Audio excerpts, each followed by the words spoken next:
Hello everyone, तो कैसे हो आप सब। आज के इस वीडियो में बात करने वाले सेमेस्टर फर्स्ट और सेकंड के subject environmental science theory into practice one की, जिसमें हम बात करेंगे चैप्टर 4 की, जिसका नाम है पारिस्थितिक तंत्र, प्रकार और सेवाएं।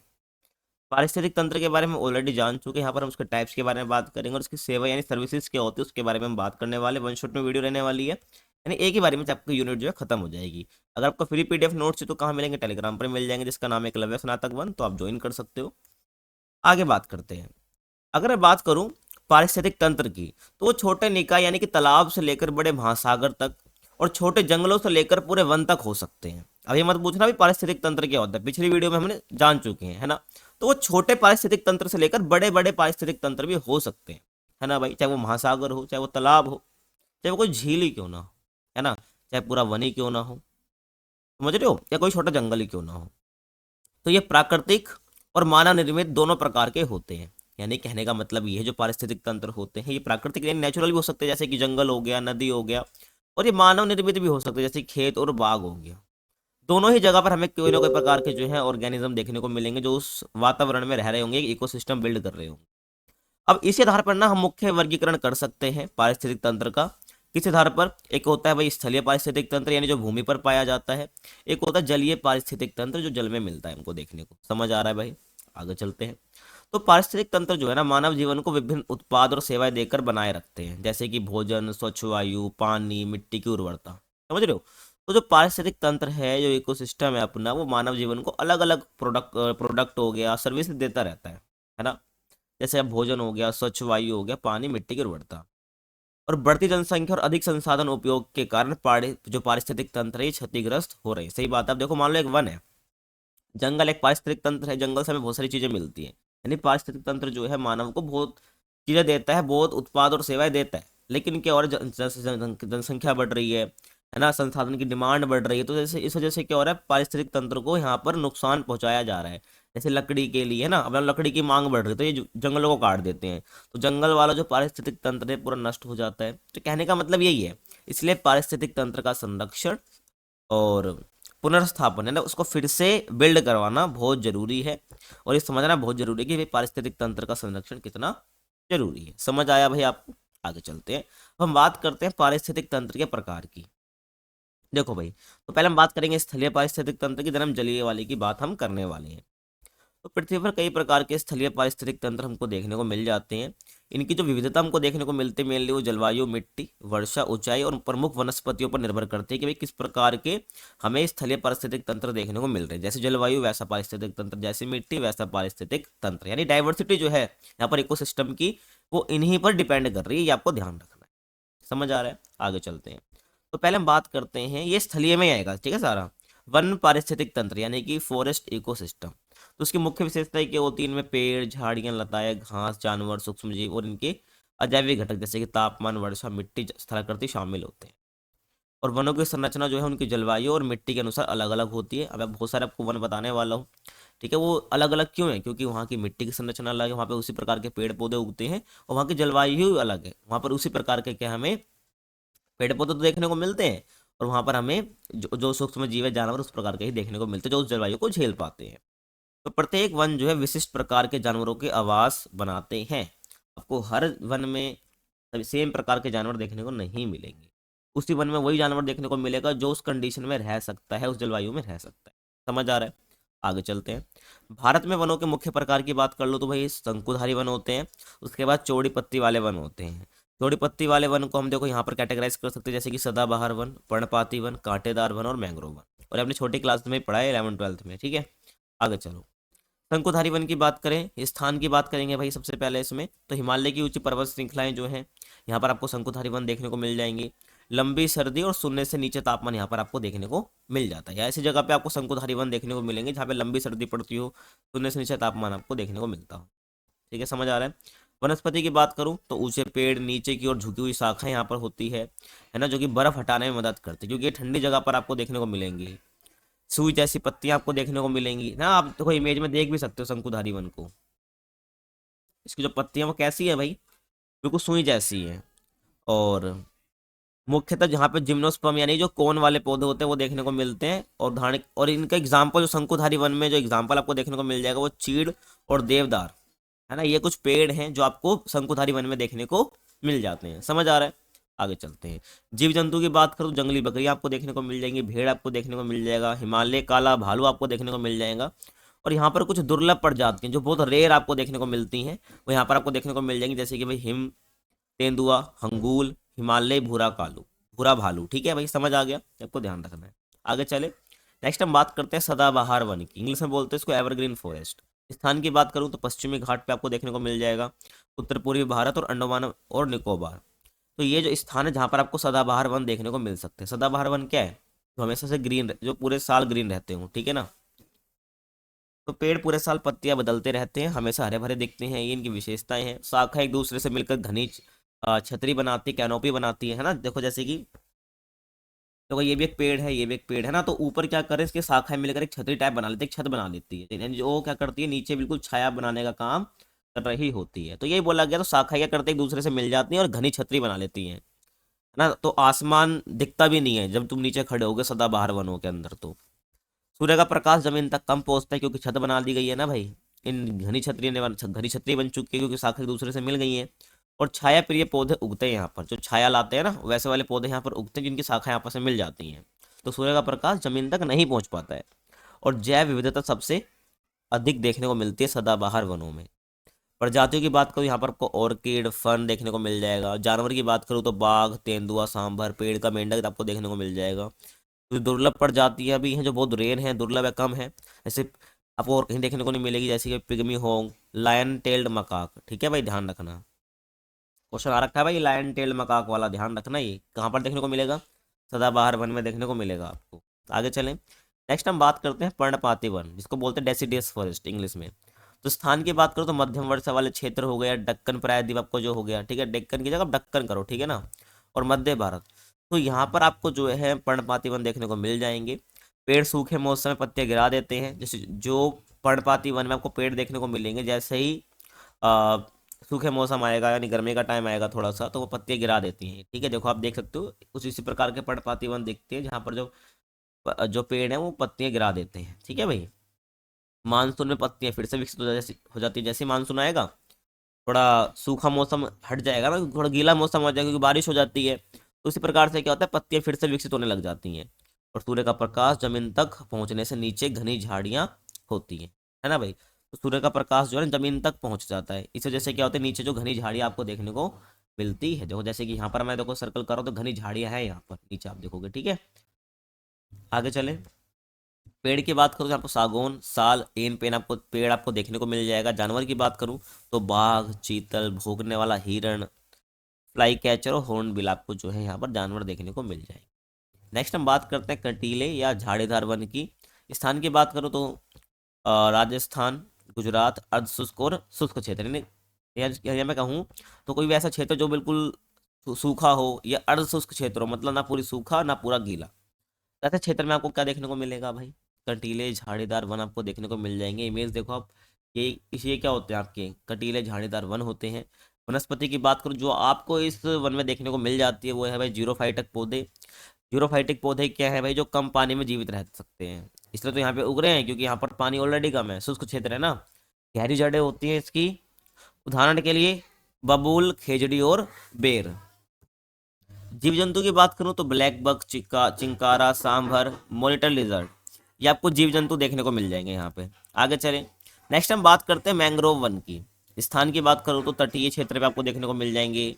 अंतर्ज्वारी क्षेत्र यानी क्या होते हैं, समुद्र के किनारे वाले जो क्षेत्र होते हैं, वहाँ पर आपको जो है मैंग्रोव वन देखने को मिल जाएंगे। आप देखो, आप इमेज में देखो, ये किसका एग्जाम्पल है? ये मैंग्रोव वन का एग्जाम्पल है, जो पानी में आपको ये पेड़ पौधे आपको देखते हुए आपको यहाँ उड़ते हुए आपको मिलेंगे देखने को। ठीक है, क्योंकि तटीय किनारों पर ही उगते हैं मैंग्रोव वन, समझ आ रहा है। पश्चिम बंगाल जो है सुंदरवन, ये भारत का सबसे बड़ा मैंग्रोव वन, और एग्जाम में क्वेश्चन आ भी रखा है कि सबसे बड़ा मैंग्रोव वन क्या है? सुंदरवन है, ध्यान रखना भाई, और पश्चिम बंगाल में है। आगे चलें। विशेषताओं की बात करूं तो पेड़ कम ऑक्सीजन वाली, ठीक है, और कीचड़ युक्त मिट्टी में उगते हैं, समझ रहे हो। तो जो पेड़ है यहाँ पर वो कैसे उगेंगे? जहाँ ऐसी मिट्टी जिसमें ऑक्सीजन भी कम है और कीचड़ युक्त है। आप देख सकते हो भाई, यहाँ पर जो ये पानी है ना, ये जो मिट्टी आप कह लो, ये कीचड़ युक्त है, बिल्कुल दलदली मिट्टी है ये, उसमें ऑक्सीजन भी कम है। ठीक है, इनकी जड़ बिल्कुल अंदर तक है, आप देखो, समझ रहे हो। तो कीचड़ युक्त और कम ऑक्सीजन वाली मिट्टी में उगते हैं। और प्रोप रूट्स यानी पानी के ऊपर उठी जड़ें जो पेड़ों को सहारा देती हैं, इनको हम बोलते हैं प्रोप रूट्स, ठीक है भाई। तो जल की गति धीमी हो करती है, तलछट जमती है और कीचड़ बनाता है, ठीक है भाई। कहने का मतलब है जो जल की गति है ना यहाँ पे बहुत धीरे रहती है, जिससे ना यहाँ पे कीचड़ बन जाती है, क्योंकि यहाँ पर बहुत सारी गाद मिट्टी वगैरह रहती है, तलछट जमी रहती है। इसके महत्व की बात करूं तो समुद्र तट की रक्षा ये करता है, जैसे कि तूफान, लहरें आ गई, और कटाव से बचाव होता है, क्योंकि यहाँ पर एक तरह से ना ये देखो शील्ड बन जाता है। अब मान लो जिस तट पर ये होगा तो वहाँ पे कोई रिवर मान लो तेजी से चल रही होगी, है ना, उसका भाव तेज होगा, या कोई तूफान आएगा तो टकराएगा इससे, है ना, तो इससे ना मिट्टी का कटाव होगा उस तट पर, ना तूफान अंदर तक पहुंचेगा और ना लहरें बड़ी बड़ी उठेंगी, है ना, तो कोई लहरें भी आ जाएंगी तो भी जो है ये इकोसिस्टम जो मैंग्रोव वन है ये बना रहेगा। तो समुद्र समुद्र तट की रक्षा भी करता है ना भाई। तो समुद्र तट पर जितने भी वन है, झाड़ियां हैं, पेड़ पौधे उगे हुए हैं, तो उनकी रक्षा भी करता है मैंग्रोव वन। मछली, केकड़ा, शंख हो गया, इन सब के लिए आदर्श आवास है, मतलब कि यहाँ पर ये आपको देखने को मिल जाएंगे, यहाँ पर ये रहते हैं, समझ आ रहा। तो इनका महत्व काफी ज्यादा है मैंग्रोव वन का। आगे चले। अब नेक्स्ट हम बात करते हैं वन पारिस्थितिक तंत्र का महत्व। हमने कितने सारे वन देखे पीछे, अब इनका महत्व क्या है। तो उत्पाद के रूप में बात करूँ तो भाई फल, देव, दवाएं, ईंधन, लकड़ी हमको यहाँ से मिल जाती है, जैसे कि फर्नीचर में निर्माण सामग्री का काम करती हैं। उद्योग के लिए कच्चा माल भी जो है आपको इन वनों से मिल जाता है। सेवाएं की बात करूं तो वायु को शुद्ध करती हैं, जलवायु को नियंत्रण रखती है, मिट्टी का कटाव रोकती हैं। जहाँ पर पेड़ पौधे हो ना भाई तो वहाँ पर मिट्टी का कटाव नहीं होता, नदी वगैरह से, पानी के बहाव से, ध्यान रखना। और जल चक्र का संतुलन बना रहता है, इनसे वनों की वजह से। आगे चले। अब वन पारिस्थितिक तंत्र के ना खतरे हैं कुछ, जो हमने देख लिया इंपॉर्टेंस क्या है इनकी। अब ना कुछ खतरे भी हैं इनके लिए। क्या?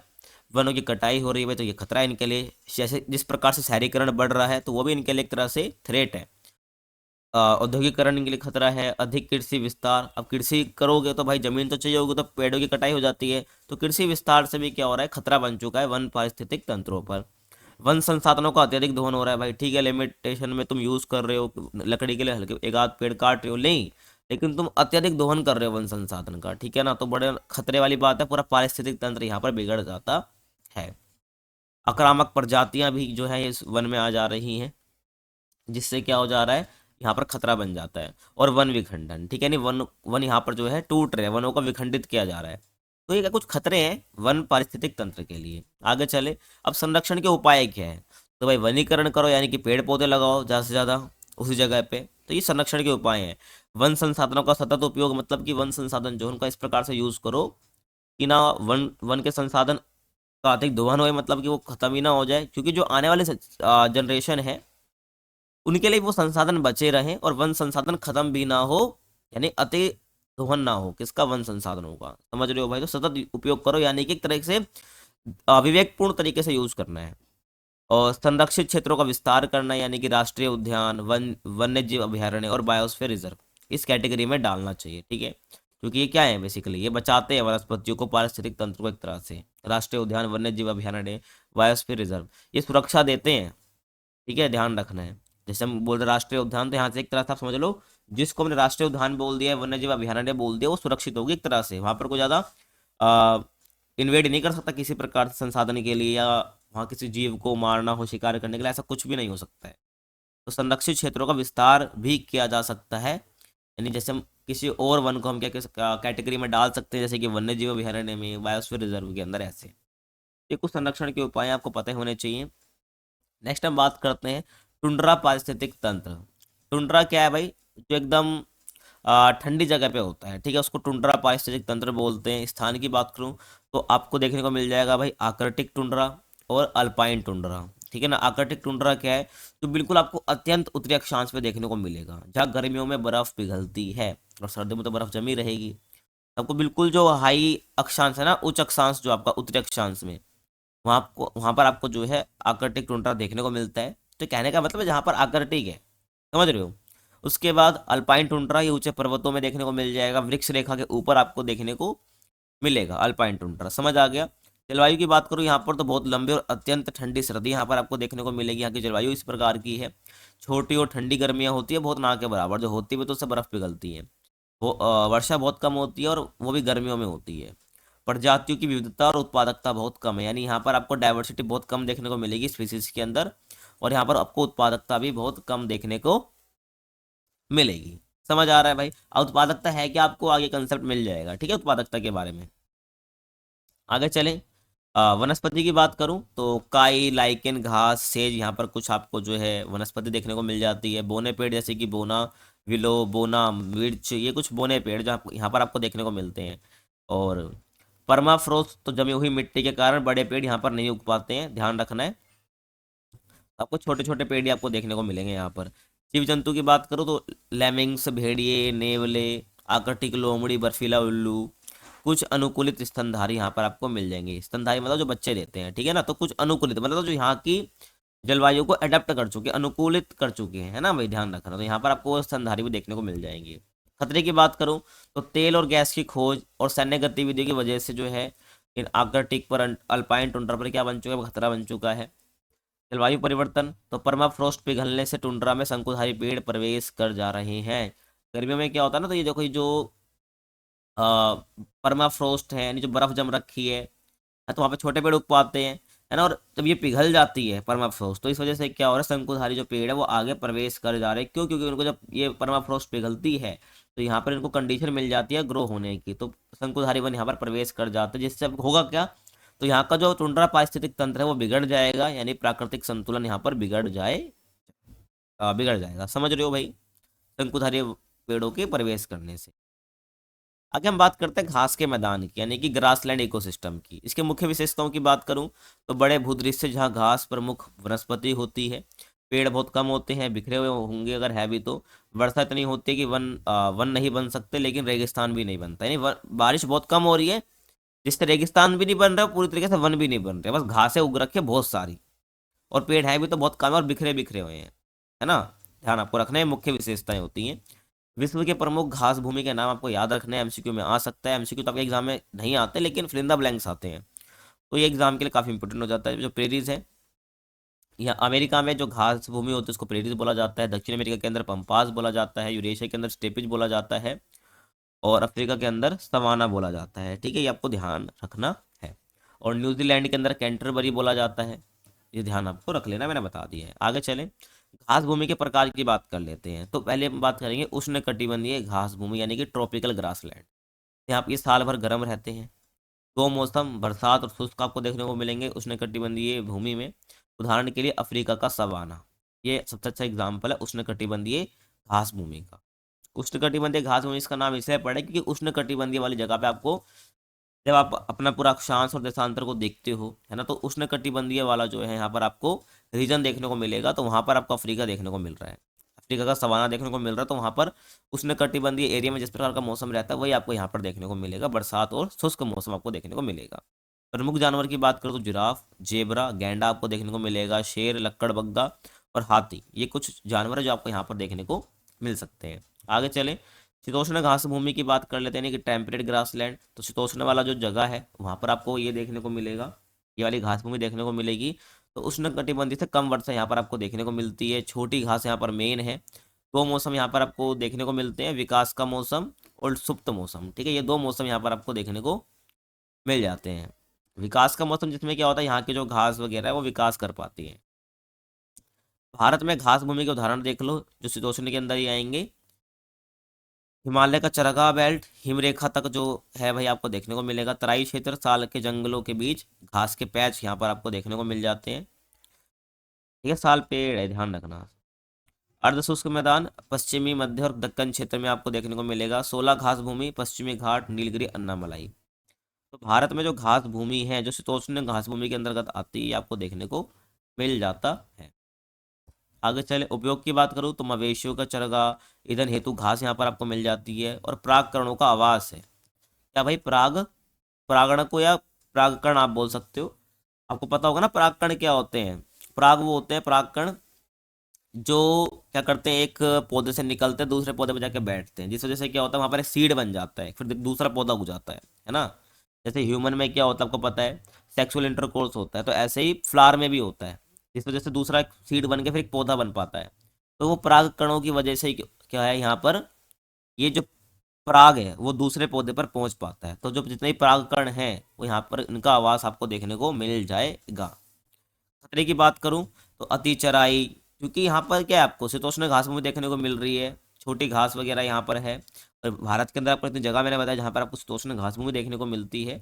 यहाँ पर जो है भाई मवेशियों का मवेशी चरखा तो कराते कराते हैं, लेकिन अति चराई करा लेते हैं। जनसंख्या वृद्धि भी एक बड़ा थ्रेट है, और दूध ऊन मांस की मांग बढ़ती जा रही है ना भाई। तो इस वजह से क्या हो रहा है, ये ज़्यादा से ज़्यादा यहाँ पर क्या कर रहे हैं, चरगाह यहाँ पर बना रहे हैं इन जगहों पर, इन घास भूमियों पर। कृषि विस्तार से जो हो रहा है भाई, घास भूमि का कटाव हो रहा है, घटाव आप कह सकते हो, क्योंकि कृषि विस्तार होगा तो भाई जगह चाहिए होती है। तो घास भूमि को ही अपने हाथों में ले लेते हैं और वहाँ पे जितनी भी घास वगैरह उसको उड़ा देते हैं। तो खतरे हैं कुछ। आगे हम बात करते हैं मरुस्थलीय पारिस्थितिक तंत्र की, डेजर्ट इकोसिस्टम की विशेषताओं की बात करूँ तो बहुत कम वर्षा होती है, लगभग प्रति वर्ष 12 सेंटीमीटर से भी कम बारिश आपको देखने को मिलेगी। सूखा है और अत्यंत गर्म है ना। और ठंडा जलवायु आपको देखने को मिलेगा, ठीक है, अगर ठंडा मरुस्थल है तो। क्योंकि गर्म मरुस्थल है तो वो गर्म ही देखने को मिलेगा। बाकी एक आपको पता होगा कि मरुस्थलीय एरिया में जो रात को बहुत ठंड पड़ती है, दिन में बहुत गर्मी पड़ती है। और यहाँ पर आपको बहुत विरल वनस्पति देखने को मिलेगी। विरल वनस्पति का मतलब है बिखरी झाड़ियाँ, घास भी कम देखने को मिलेगी, धूल ज़्यादा देखने को मिलेगी। भारत के अंदर भी मरुस्थल है, जो कि एक तरह से मरुस्थल पारिस्थितिक तंत्र का एग्जाम्पल है। थार मरुस्थल जो कि राजस्थान के अंदर है, तो रेत के टीले, बहुत कम बारिश यहाँ पर आपको देखने को मिलती है। आसपास के अर्धशुष्क क्षेत्रों में बबूल खैर जैसी झाड़ियाँ आपको देखने को मिल जाएंगी। जो थार मरुस्थल के आसपास वाला क्षेत्र है ना, वहाँ पर वो अर्धशुष्क क्षेत्रों में आता है। मतलब यहाँ पर न ज़्यादा सूखा पड़ा रहता है, न ज़्यादा गीला पड़ा रहता है, तो जैसे यहाँ पर बबूल खैर जैसी झाड़ियाँ उग जाती है। लद्दाख का ठंडा मरुस्थल की बात कर लो भाई, यहाँ पर है ना, भारत के अंदर तो हिमालय का उच्च पठार आप कह लो तो वो लद्दाख में ही पड़ जाता है। और अत्यंत ठंडा और शुष्क आपको यहाँ पर देखने को मिलेगा, सूखा देखने को मिलेगा लेकिन ठंडा जरूर होगा। तो ये लद्दाख का ठंडा मरुस्थल है। कच्छ के रण की बात करूँ तो भाई, कच्छ में तो एक बड़ा रण होता है, एक छोटा रण से मिलकर जो है आपका कच्छ का रण यहाँ पर आपको देखने को मिल जाता है। कहाँ पर है, गुजरात के अंदर है। तो गर्मियों में मरुस्थल है, और मानसून में नमक दलदल ये रहता है। तो गर्मियों में बिल्कुल आपको मरुस्थल जैसा दिखेगा, और जैसे ही मानसून आ जाएगा, बारिश हो जाएगी, तब आपको एक नमक दलदल देखने को मिलेगा। नमक दलदल क्यों बोल रहे हैं, क्योंकि बिल्कुल ही वाइट वाइट बिल्कुल यहाँ पर देखने को मिल जाएगा आपको, बिल्कुल वाइट वाइट जगह देखने को मिलेगी पूरी। जो कच्छ का रण है ये पूरा वाइट वाइट देखने को मिलता है, इसलिए इसको नमक दलदल ही बोलते हैं। क्योंकि मानसून में बारिश आती है, यहाँ पे गीला गीला भी रहता है, तो और वाइट वाइट दिखता है पूरा, तो नमक दलदल भी इसको बोल देते हैं मानसून के अंदर। ग्रेटर और लेसर फ्लेमिंगो पक्षी यहाँ पर पाए जाते हैं। और छोटे रण की बात करूँ तो भारत में जंगली गधे का एकमात्र आवास जो छोटा रण ही है। जानवर की बात करूँ तो यहाँ पर रेगिस्तानी बिल्ली, रेगिस्तानी लोमड़ी, भारतीय भेड़िया, ग्रेट इंडियन बस्टर्ड, फ्लोरिकन और विशेष सरीसृप और कीट यहाँ पर आपको देखने को मिल जाते हैं, कुछ जानवर, ध्यान रखना है। अब नेक्स्ट हम बात करते हैं जलीय पारिस्थितिक तंत्र की। तो लवणता के आधार पर ना दो मुख्य प्रकार होते हैं पानी के, एक मीठा जल और एक खारा जल या लवणीय जल, है ना भाई। तो मीठे जल के अंदर भी आपका लैंटिक और लोटिक, ये दो जो है आप कैटेगराइज कर सकते हो मीठे जल को भी। लैंटिक में भाई आपका स्थिर जल, जिसमें तालाब और झील आ जाएगा आपका। लोटिक यानी बहता जल, जिसमें धाराएं और नदियां आ जाएगी। तो यहाँ पर भी आपको क्या अलग अलग इकोसिस्टम देखने को मिलेंगे जल में भी। और लवणीय और खारे जल, लवणीय या खारे जल बात एक ही है, ठीक है ना। जिसको सोल्ट वाटर इकोसिस्टम बोलते हैं, इसको भी हम दो हिस्सों में बांट सकते हैं, ज्वारनदमुख, इसको इंग्लिश में हम एस्चुरी बोलते हैं, और महासागर यानी कि ओशन। ध्यान रखना है, दोनों के बारे में बात करने वाले हैं। देखो, अगर मैं बात करूँ तालाब पारिस्थितिक तंत्र की, इसकी भाई तालाब पारिस्थितिक तंत्र की, तो ये सबसे छोटा और सरल जलीय पारिस्थितिक तंत्र होता है। कई तालाब जो है मानसून के बाद सूख जाते हैं, क्योंकि तालाब में भाई पानी कब आ रहा है, मानसून की वजह से तो आ रहा है। तो जैसे ही मानसून गया तो यहाँ पे ये तालाब सूख भी जाते हैं, है ना भाई। और तालाब ध्यान रखना किसके अंदर आ रहा है, ये लैंटिक वाले हिस्से के अंदर आ रहा है, ठीक है। कैटेगराइज हमने करता लैंटिक और लोटिक में। तो लैंटिक यानी कि स्थिर जल में तालाब और झील आते हैं, तो अभी तालाब की बात हम कर रहे हैं। मानसून के आते ही भाई शैवाल, जो प्लैंकटन, कीट पौधे वापस सक्रिय हो जाते हैं भाई, क्योंकि यहाँ पर भी पानी आ जाता है ना, ध्यान रखना है। उभयचर, केकड़े, मछली यहाँ पर वापस लौट आती हैं जैसे ही मानसून आता है, और मानसून चले जाता है तो वापस किसी दूसरी जगह पे चले जाती हैं।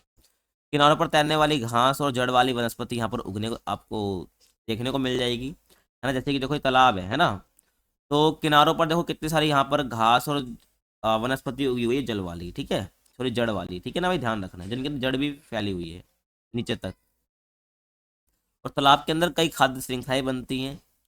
खतरा यहाँ पर बेसिकली क्या है, कृषि और उद्योगों से आने वाला जो प्रदूषण है वो बेसिकली खतरा है यहाँ पर इन तालाबों के लिए। तो यहाँ की जो जितने भी यहाँ पर खाद्य श्रृंखलाएं हैं, जितने भी यहाँ पर जीव रहते हैं। आगे चले, झील पारिस्थितिक तंत्र की बात करूँ, लेक इकोसिस्टम की, तो बड़े होते हैं, तालाब के कंपैरेटिव में स्थायी होते हैं, साल भर पानी से भरे रहते हैं। शैवाल, सूक्ष्म जीव, शाकाहारी मांसाहारी मछली यहाँ पर मौजूद रहती है। कैट फिश जो कि बॉटम में रहती है, मतलब तल के सबसे नीचे रहती है, जो और तल में सबसे पानी का जो सबसे नीचे वाला हिस्सा वहां पर रहते बॉटम में रहती है। तो जो तल तल के अंदर जो मलबे होते हैं ना, उसी को ये खाती है और अपना पेट भरती है। झील और तालाब दोनों जल और जैव विविधता संरक्षण में महत्वपूर्ण है। ध्यान रखना है भाई, झील और तालाब वो दोनों ही जल और जैव विविधता संरक्षण में महत्वपूर्ण है। अगर आप झील या तालाब भी खत्म कर दोगे तो जल या जैव विविधता संरक्षण आपको यहाँ पर कहीं ना कहीं खत्म होता हुआ दिखेगा। खतरा क्या है भाई, इसके लिए भी औद्योगिक और कृषि प्रदूषण है, ध्यान रखना है।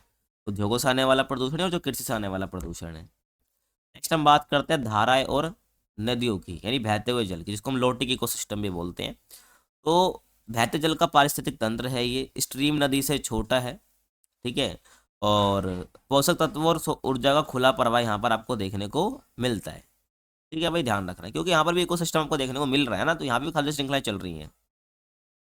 तो धारा और जो नदियां, ये स्ट्रीम जो है ये नदी से छोटी है, मतलब धाराएं हैं ये नदी से छोटी हैं, ध्यान रखना है आपको। तो यहाँ पर इकोसिस्टम आपको वैसा ही देखने को मिलेगा, बहते जल वाला। तो नदी के दो मुख्य क्षेत्र हैं, एक रैपिड जोन और एक पूल जोन, ठीक है। नदी एक दो मुख्य क्षेत्र, पहला क्षेत्र कौन सा है, एक रैपिड जोन। रैपिड जोन का मतलब कि यहाँ पर तेज धारा रहती है, तल साफ रहता है और कठोर रहता है, यानी टाइट रहता है, मजबूत। पुल जोन क्या है, धारा बहुत धीमी होती है। जो धारा की बात हम कर रहे हैं ना भाई, जो पानी में देखने को मिलती है, तो धारा धीमी रखने को मिलती है, इसको पूल जोन बोलते हैं। और तल बिल्कुल नरम रहता है और रैपिड जोन में मजबूत रहता है। और यहाँ पर साफ नहीं रहता है, इसमें गाद और बालू जमा रहती है पूल जोन में, ध्यान रखना है। अब यहाँ पर नदी की भूमिका देखो, तो ग्लेशियरों से निकलकर मैदानी क्षेत्रों को उपजाऊ मिट्टी देती है, कौन भाई, नदियाँ। और घरेलू कृषि उद्योग और जल विद्युत उत्पादन का मुख्य स्रोत भी है, कौन भाई, नदियाँ आपकी।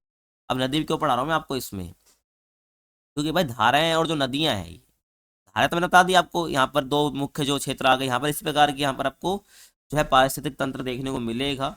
और नदी की भूमिका मैंने आपको बता दी है, जो कि किस किस काम के लिए आती है। तो यहाँ पर नदी के अंदर आपको जो है कुछ ना कुछ प्रकार के जीव देखने को मिलते हैं, जिससे उनका पारिस्थितिक तंत्र चलता रहता है। लेकिन नदियों के लिए भी खतरा है। क्या खतरा है भाई, सीवेज हो गया, औद्योगिक कचरा इसमें बहा दिया जाता है, बाढ़ मैदानों का विनाश यहाँ पर आ, हो जा रहा है, ठीक है। जिस जहाँ पर जो है ये नदी निकलती है, तो उन मैदानों का विनाश हो रहा है और जल ग्रहण क्षेत्रों की क्षति हो रही है और बाढ़ का खतरा यहाँ पर बनता जा रहा। ठीक है, जल ग्रहण क्या होता है भाई, कि जहाँ से पानी इकट्ठा हो रहा है पूरा, ठीक है ना, जहाँ जहाँ से पानी यहाँ पर आ रहा है, तो उसको हम बोलते हैं जल ग्रहण क्षेत्र, ठीक है। जहाँ जहाँ पानी पहुँच भी रहा है, तो उनकी क्षति होती जा रही है, जिससे क्या हो रहा है, बाढ़ का खतरा बनता जा रहा है पर्टिकुलर जगहों पर। नेक्स्ट हम बात करते हैं ज्वारनद मुख की, ठीक है, जिसको हम एस्चुरी भी बोलते हैं। तो ज्वारनद मुख होता क्या है भाई, जहाँ पर खारा और मीठा पानी, ठीक है, खारा और मीठा जल यहाँ पर मिल जाता है, तो उसका मिला जुला क्षेत्र हम क्या बोलते हैं, उसको एस्चुरी बोलते हैं। और ध्यान रखना है, आपने एक नाम सुना होगा डेल्टा। तो डेल्टा और एस्चुरी, डेल्टा और ज्वारनद मुख में अंतर होता है। डेल्टा कैसे बनता है, जब नदी का बहाव स्टार्टिंग में बहुत तेज रहता है ना, कहीं से भी निकलती है, तो ऐसे तट तक पहुंचते तो उसका फ्लो धीरे हो जाता है, प्रवाह धीरे हो जाता है नदी का। तो वैसे क्या होता है, जितने भी गाद कंकड़ अपने साथ लेकर आ रही थी, तो वो क्या करती है, तट पर जमा कर देती है, जिससे एक त्रिभुज आकार की आकृति बनती है, कुछ इस प्रकार की आकृति बन जाती है, ठीक है। ध्यान रखना, पूरा रखना, इस आकृति बन जाती है, इसको हम डेल्टा बोलते हैं, जो गाद यहाँ पर जमा करने से बनी है। लेकिन ये और ये होगा कब, जितनी भी लंबी लंबी नदियां हैं ना, उनमें आपको जो समुद्र में गिरती है, उनमें आपको डेल्टा बनता हुआ दिखेगा। लेकिन जो ज्वारनद मुख है, हमेशा छोटी नदियों से बनता है। अब है क्या, तो ज्वारनद मुख क्या, जो छोटी नदियां हैं, जो कम डिस्टेंस कवर करती हैं और समुद्र में जाके मिलती हैं, और उनकी स्पीड क्या होती है ना, कमी नहीं होती, उनकी स्पीड तेज ही रहती है, जिस वजह से क्या होता है, कोई भी गाद वगैरह जो है तट पर जमा नहीं हो पाती है। बस एक क्षेत्र बन जाता है जहाँ पर खारा और मीठा पानी यहाँ पर आपको मिलता हुआ दिख जाता है, फॉर एग्जाम्पल ये वाला, ठीक है। यहाँ पर समुद्र और ये आपका जो पानी कहीं से आ रहा था, तो ये क्षेत्र क्या है आपका, ये आपका ज्वारनद मुख वाला क्षेत्र है ना भाई। तो नदियाँ जहाँ समुद्र से मिलती है वो आपका ज्वारनद मुख होता है, जहाँ पर खारा मीठा पानी मिल जाता है। यहाँ पर बहुत उच्च उत्पादकता आपको देखने को मिलती है, यानी कि न्यूट्रेंट आपको ज़्यादा देखने को मिलता है, यहाँ पे ऊर्जा ज़्यादा बन रही होती है। प्लवक और अपरद आधारित दोनों प्रकार की खाद्य श्रृंखला आपको देखने को मिलती है, और प्लवक अपरद सब बता चुका हूँ पीछे पिछली वीडियो में। और मछली पालन का प्रमुख आधार यहाँ पर आपको देखने को मिल जाता है, मतलब यहाँ पर आपको मछली पालन देखने को मिल जाएगा ज़्यादा से ज़्यादा। महासागर पारिस्थितिक तंत्र की बात करूँ, पृथ्वी की सतह का 70% भाग महासागर से ढका हुआ है, लवणता लगभग 3.5% है इसके अंदर, मतलब खारा कितना है, 3.5% है इसके अंदर लवणता। जीव 5,000 मीटर तक गहराई में पाए जाते हैं, या महासागर के अंदर आप नीचे जाओगे 5,000 मीटर तक, तो आपको जीव देखने को मिल जाएंगे। तटीय क्षेत्रों में जीवों की अधिक विविधता आपको देखने को मिलती है, मतलब कि इन महासागर के तट पर आप जाओगे तो वहाँ पर आपको जीव ज़्यादा देखने को मिलेंगे, उनकी डाइवर्सिटी आपको देखने को मिलेगी। महासागरों की जल की गति की बात करूँ तो क्षैतिज, क्षैतिज मतलब क्या है, आपकी लेटी हुई मूवमेंट है तो उसको वेव से बोलते हैं। देखो ये क्या आपकी वेव से बन गई, तो तेज हवाओं की वजह से यहाँ पर वेव्स आ रही हैं। और ऊर्ध्वाधर की बात करूँ तो ऊर्ध्वाधर क्या है, मान लो ये आपका महासागर था तो इसके अंदर क्षैतिज वाली तो लहरें हो गई है ना, ऐसे वाली।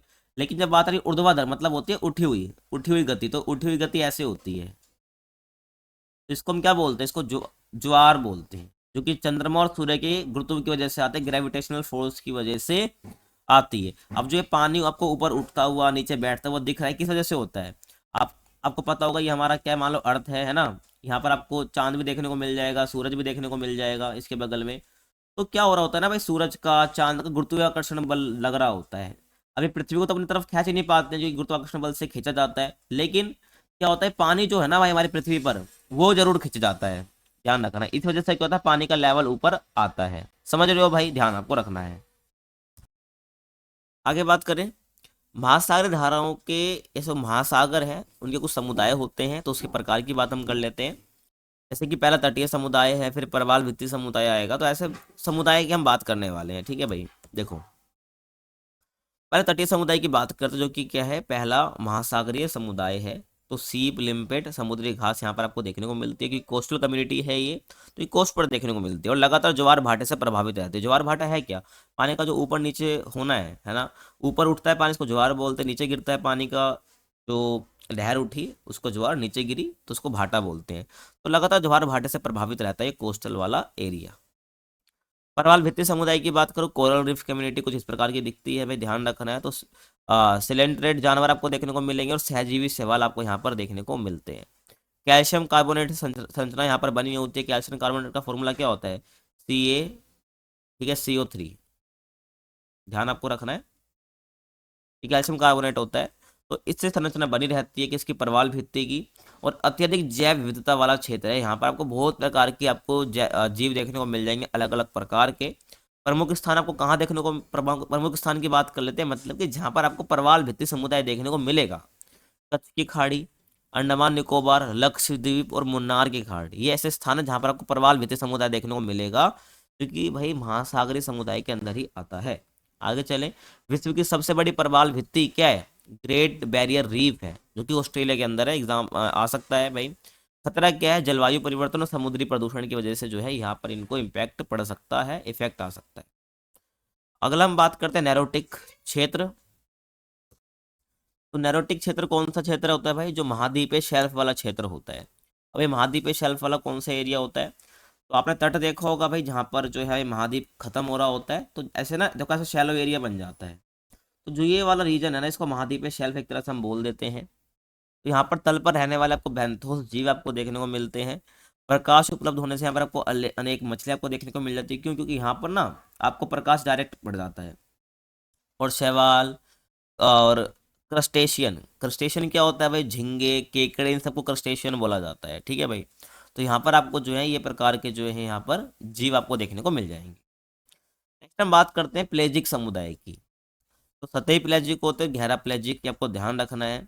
तो सतही प्लेजिक क्या है, फाइटोप्लैंक्टन, ये डायटम और डाइनो फ्लैगलेट, ये क्या है भाई, आपके कुछ नाम है जीवों के, ठीक है। फाइटोप्लैंक्टन तो एक तरह का पौधा टाइप आप कह सकते हो, है ना, जो यहाँ पर आपको देखने को मिल जाता है। और जो प्लैंक्टन, जिसको हम कॉपेपोड भी बोलते हैं, और झींगा, जेलीफिश आदि, ये आपको सतही प्लाजिक पे आपको देखने को मिल जाते हैं। मतलब कि अब ये पैलेजिक समुदाय का मतलब ये हो गया आपको सतह पर देखने को मिल रहा है महासागर की, ठीक है ना भाई।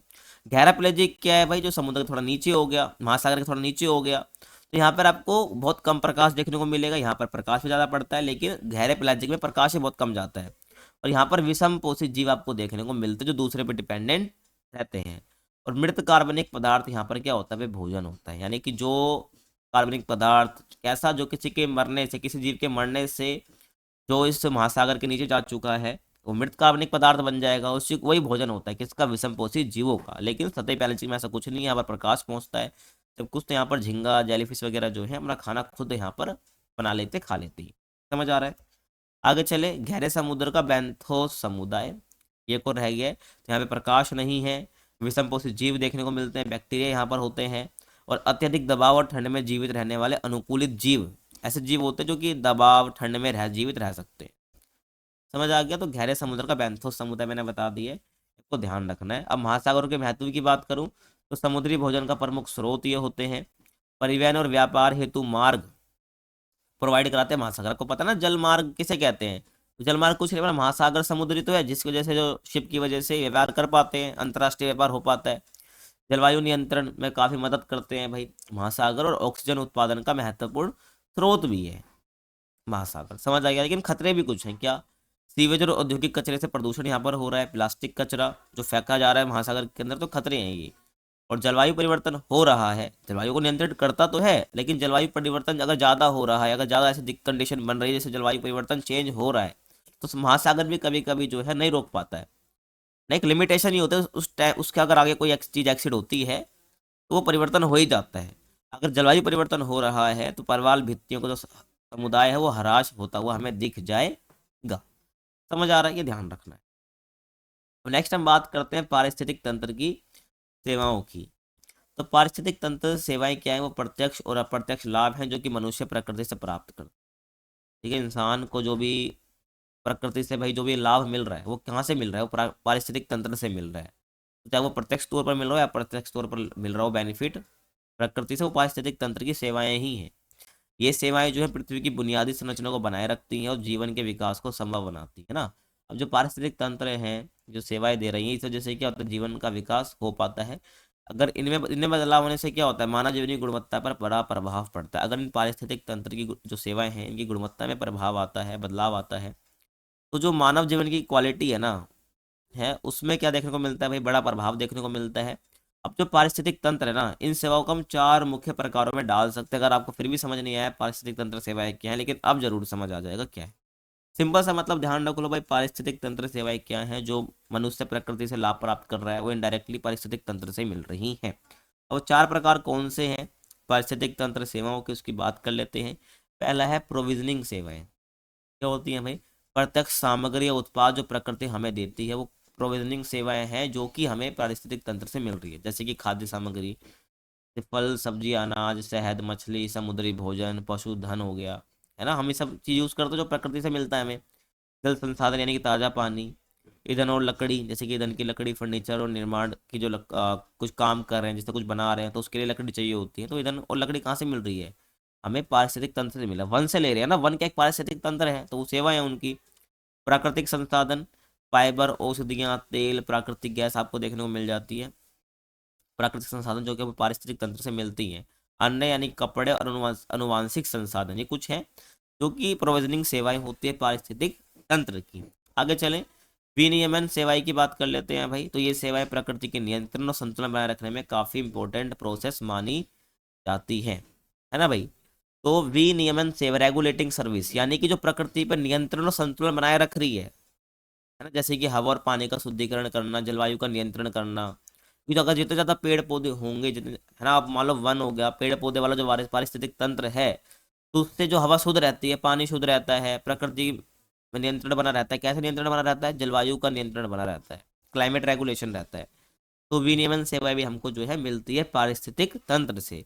कार्बन का भंडारण हमें देखने को मिलता है और मिट्टी का कटाव जो है रोकती है पारिस्थितिक तंत्र। इस चीज को हम पीछे देख भी चुके हैं। समझ आ रहा है भाई आपको?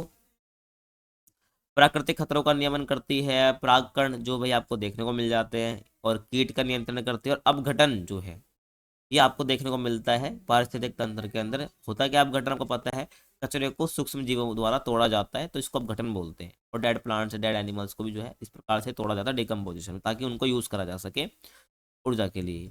ये सेवाएं पारिस्थितिक तंत्र को स्थिर टिकाऊ और लचीला बनाए रखने में मदद करती है। तो विनियमन सेवाएं बहुत जरूरी होती हैं जो कि हमको पारिस्थितिक तंत्र से इनडायरेक्टली मिल रही होती है, हमें पता भी नहीं चलता है। अब हम बात करते हैं सांस्कृतिक सेवाओं की। तो ये सेवाएं जो है मनुष्य को गैर भौतिक और सांस्कृतिक लाभ प्रदान करती है, जैसे कि आध्यात्मिक विकास, बौद्धिक उन्नति, सौंदर्य मूल्य यानी एस्थेटिक वैल्यू, प्रकृति से प्रेरित कला, संगीत साहित्य, वास्तुकला, पर्यटन, मनोरंजन।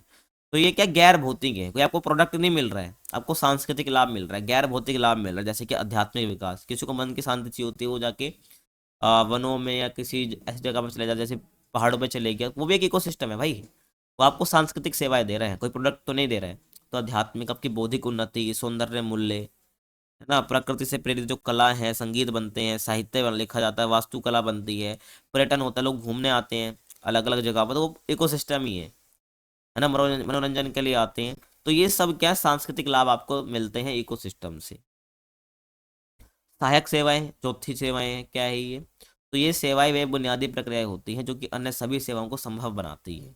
इनके बिना प्रोविजनिंग, विनियमन और सांस्कृतिक सेवाएं अस्तित्व में नहीं रह सकती, जैसे कि जैव भू रासायनिक चक्र, जो कि चलता है इकोसिस्टम के अंदर। अगर आपने पिछला वीडियो देखा है, पिछले चैप्टर का, आपको पता होगा जैव भू रासायनिक चक्र क्या है। तो ये एक पारिस्थितिक तंत्र के अंदर चलता रहता है। तो अगर ये सब सेवाएं नहीं होंगी ना, तो आपकी प्रोविजनिंग, विनियमन और सांस्कृतिक सेवाएं अस्तित्व में नहीं रहेंगी। अब कौन सी सहायक सेवा, जैसे कि जैव भू रासायनिक चक्र हो गया, प्रकाश संश्लेषण हो गया, मिट्टी का निर्माण होना, ये भी एक क्या है आपका सहायक सेवाएं हैं। और जल चक्र जो चलता है, ये भी क्या है आपका सहायक सेवाओं में आता है। समझ आ रहा है, ध्यान रखना है। अब नेक्स्ट हम बात करते हैं पारिस्थितिक तंत्र संरक्षण। ठीक है भाई, तो पारिस्थितिक बहाली क्या है? इकोलॉजिकल रिस्टोरेशन, तभी तो हम संरक्षण कर पाएंगे भाई, ध्यान आपको रखना है। तो ये एक ऐसी प्रक्रिया जिसमें क्या होता है कि जो खराब हो चुका पारिस्थितिक तंत्र है ना, उसको उसकी पुरानी स्थिति में या उससे बेहतर स्थिति में वापस लाया जाता है ना। मुख्य उद्देश्य क्या होता है? पारिस्थितिक तंत्र को स्वास्थ्य सुधारना, जो बेकार हो चुका है, और वो किसी भी कारण से हो, किसी भी खतरों की वजह से हुआ हो, उसको वापस उस अवस्था में लेके आना है। तो उसको बोलते हैं पारिस्थितिक बहाली। पारिस्थितिक तंत्र की अखंडता बनाए रखना भाई, है ना, मतलब पारिस्थितिक तंत्र कभी टूटे ना, बिखरे ना। तो ये उद्देश्य होता है पारिस्थितिक बहाली का। और पारिस्थितिक तंत्र को स्थिर रखना, लचीला और कार्यात्मक बनाए रखना, ये क्या उद्देश्य है किसका? पारिस्थितिक बहाली का। समझ आ गया भाई? अब ना पारिस्थितिक तंत्र बहाली से संबंधित 5 महत्वपूर्ण अवधारणाएं जो आपको पता होनी चाहिए। जब हम बात करते हैं पारिस्थितिक तंत्र की बहाली की, तो कौन कौन सी बातें यहाँ पर हम करेंगे? 5 इंपॉर्टेंट अवधारणाएं हैं। क्योंकि पहला है पुनर्वास। तो पुनर्वास क्या होता है भाई? खराब भूमि को उसकी मूल स्थिति चाहे ना मिले, लेकिन पूरी तरह कार्यात्मक पारिस्थितिक तंत्र में वापस लाना। मतलब जो भूमि पहले जैसे थी, अब वैसी स्थिति में ना आ पाए, खराब हो चुकी, लेकिन फिर भी उसको इस अवस्था में ला देना जिससे जो पारिस्थितिक तंत्र है वो वापस आ जाए कार्यात्मक स्थिति में, यानी इकोसिस्टम चलता रहे पूरा, ठीक है, संतुलन बन जाए वापस। उदाहरण के लिए प्रजातियों की विविधता की आंशिक बहाली कर देना भाई। नदी तट क्षेत्रों में चराई कम कर देना। चराई समझते हो ना, वो जो जानवरों को चराया जाता है, तो कम कर देना नदी तट क्षेत्रों में। वनस्पति का प्राकृतिक विकास होने देना, जो वहाँ पर हो रहा है, तो वहाँ पर खुद ही क्या हो जाएगा? पुनर्वास हो जाएगा, यानी फिर से वहाँ पर जब पारिस्थितिक तंत्र वहाँ पर पनपने लग जाएगा और जीव वहाँ पर पनपने लग जाएंगी। जलोढ़ प्रक्रियाओं को पुनः सक्रिय करना भाई। ठीक है, जलोढ़ प्रक्रिया क्या होती हैं आपको पता होना चाहिए। अब जो नदी कहीं से कंकड़ वगैरह लेके आ रही है, गाद लेके आ रही है, तो वो जलोढ़ मृदा बनाती है, तो जलोढ़ प्रक्रियाएं बोलते हैं। उसको फिर से सक्रिय करना, है ना, मतलब जो प्रोसेस चलता जा रहा है नेचुरली, उसको होने देना। ये कुछ उदाहरण है जिससे पुनर्वास हो पाता है। उसके बाद उपचार, तो प्रदूषित पारिस्थितिक तंत्र से रासायनिक प्रदूषकों को हटाना। तो ये उपचार करने क्या एक दूसरा तरीका है जिससे पारिस्थितिक बहाली करी जा सकती है। अब भौतिक तरीकों से, जैसे कि मलबा हटाना, पंपिंग करना, तो ये भौतिक तरीके जिससे हम कर सकते हैं खुद से। जैविक तरीके कैसे कि भाई बायो रिमोडिएशन, पौधों द्वारा अवशोषण करा देना, यानी पौधे लगा देना उस जगह पे बहुत ज़्यादा। तो जैविक तरीकों से हम उपचार कर सकते हैं। उद्देश्य क्या है? पर्यावरण और मानव स्वास्थ्य की रक्षा करना। तीसरा तीसरा है सुधार, यानी रिक्लेमेशन। तो गंभीर रूप से क्षतिग्रस्त जो भूमि है ना, उसमें जो जो समुदाय रहता था, उससे जैविक समुदाय की फिर से बहाली करवाना। उत्पादकता को फिर से प्राप्त करना। ठीक है, उत्पादकता मतलब जो ऊर्जा वहां पर बन रही थी, उसको फिर से प्राप्त करना। उत्पादकता कैसे बन रही है भाई? जो पौधे बना रहे हैं, ठीक है ना, पौधे बना रहे हैं, उसको उत्पादकता ही बोल रहे हैं, वो ऊर्जा है उनके लिए। ठीक है भाई, ध्यान रखना है, उसको फिर से प्राप्त करना। और ये उत्पादकता आगे जाके फिर ट्रांसफर होती रहती है जीवों जीवों से, ठीक है, दूसरे जीवों में। और अक्सर खदान क्षेत्रों या बंजर भूमि में उपयोग जो है करना है, मतलब ठीक है ना, कि जो खदान क्षेत्रों के बंजर भूमि को बिल्कुल नष्ट हो चुकी है, वो गंभीर रूप से क्षतिग्रस्त भूमि हो चुकी है, तो वहां पर वापिस जैविक समुदाय को लेके आना, उनकी उत्पादकता फिर से प्राप्त करवाना, इस सुधार में आ जाएगा। उसके बाद शमन, जिसको हम बोलते हैं मिटिगेशन, तो किसी भी गिरावट या नुकसान के स्रोत के प्रभाव को कम करने की प्रक्रिया, उसको हम शमन बोलते हैं। जैसे इसमें बहाली, पुनर्वास और उपचार तीनों आ जाएगा। तो कोई भी गिरावट या नुकसान आ रहा है एक इकोसिस्टम के अंदर, पारिस्थितिक तंत्र के अंदर, तो उसको उस स्रोत को खत्म करना है, उसके प्रभाव को कम करना है। अब इसके अंदर बहाली, पुनर्वास, उपचार तीनों ही आ जाएगा, तो शमन इसको हम कहते हैं। समझ आ गया भाई? आपको ध्यान रख लेना है। वीडियो पसंद है तो क्या करना है, चैनल को लाइक शेयर सब्सक्राइब कर देना है। और फिर भी कुछ डाउट रहता है तो आप इंस्टाग्राम पर पूछ सकते हो, यूजर नेम आपके सामने एकलव्य स्टडी पॉइंट, तो आप जाके पूछ सकते हो। मिलते हैं आपसे अगली वीडियो में, तब तक के लिए थैंक्स फॉर वॉचिंग।